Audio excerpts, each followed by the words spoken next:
গোটা পৃথিবীর মুসলমানরা, বিশেষ করে আমেরিকান আধিপত্যবাদ যেখানে যেখানে প্রতিষ্ঠিত, সেখানে মুসলমান নিধনের একটি যেন বাস্তব আনন্দ উল্লাস শুরু হয়েছে।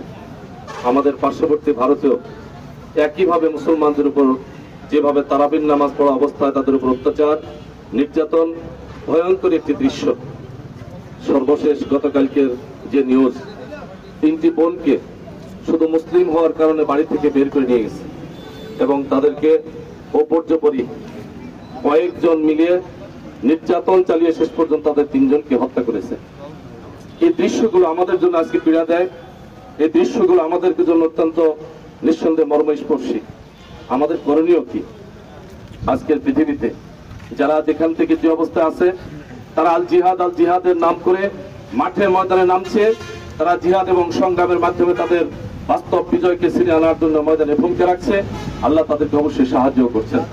আমরা আজকে বাংলাদেশ থেকে যেটা করণীয় সেটা হলো, তারা শুধু হত্যাই করছে না, গোটা পৃথিবী আজকে সেই ফিলিস্তিন ছোট্ট একটি মুসলিম রাষ্ট্র, তাদেরকে অর্থনৈতিকভাবে বয়কট, খাদ্যদ্রব্য যেতে দিচ্ছে না।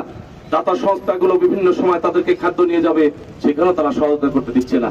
আজকে গত পরশুদিন সিদ্ধান্ত হয়েছে আবার বাংলাদেশ থেকে অর্থনৈতিকভাবে কালেকশন করে ফিলিস্তিনে পাঠানো হবে। আমরা মনে করি আমার বনপাড়ার প্রিয় ব্যবসায়ী ভাইরা, ছাত্র জনতা যারা এখানে আছেন, আমরা কম বেশি আজকে থেকে বনপাড়া মসজিদের ইমাম এবং বনপাড়া মাদ্রাসার প্রিন্সিপাল, উপজেলা মসজিদের ইমাম, ইনাদের কাছে আমরা টাকা জমা দিব। যথার্থভাবে আমরা আমাদের এই অর্থকে যেন ফিলিস্তিনে পড়তে সেই জায়গায় সেই ফান্ড আমরা জমা করবো ইনশাল্লাহ। আমি অনুরোধ করব আমরা প্রত্যেকেই এখানে দয়া করবে জমা দিব, যে যতটুকু পারি অর্থনৈতিকভাবে এখানে আমরা সহায়তা করব। কারণ আমরা যখন পেট ভরে খাচ্ছি, আমরা যখন ইফতার করছি, আমরা যখন বিভিন্ন খাদ্যদ্রব্যগুলো যেভাবে আমরা নিচ্ছি, তাদের ভিডিও ফুটেজগুলো একটু দেখেন। খাদ্য পাচ্ছে না, খাদ্য পাচ্ছে না, তারা অনাহারে মরছে। আমরা জীবিত থাকতে, আমরা বাংলাদেশের মুসলমান, গোটা পৃথিবীর মুসলমান যে অবস্থায় আছি, আমরা যদি প্রত্যেকে ফিলিস্তিনের মুসলমানদের পাশে থাকি, আমার বিশ্বাস একটি বোন, একটি শিশু, একটি বাবা, একটি মা কেউ কখনো না খেয়ে মরতে পারে না ইনশাল্লাহ। আমরা পাশে থাকবো, আমাদের ক্ষুদ্র একটু প্রচেষ্টার মাধ্যমে সেটা আমরা করবো। সর্বোপরি আরেকটা কথা, আমার ইমাম সাহেব বলেছেন, ডাক্তার ভাই বলেছেন, তাদের পণ্য বর্জন করার মাধ্যমে আমাদের বিপ্লব, তাদের পণ্য বর্জন করার মাধ্যমে আমাদের জিহাদ, তাদের পণ্য বর্জন করার মাধ্যমেই তাদের মেরুদণ্ডের উপরে আঘাত।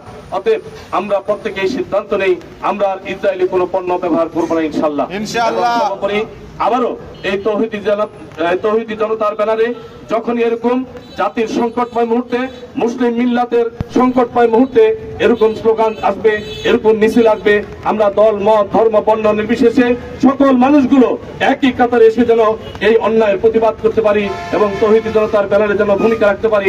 আল্লাহ সেই তৌফিক দান করে আশীর্বাদ ব্যক্ত করে আয়োজকদেরকে ধন্যবাদ মোবারকবাদ জানিয়ে আমি আমার কথা এখানেই শেষ করছি। আসসালামু আলাইকুম ওয়া রাহমাতুল্লাহ।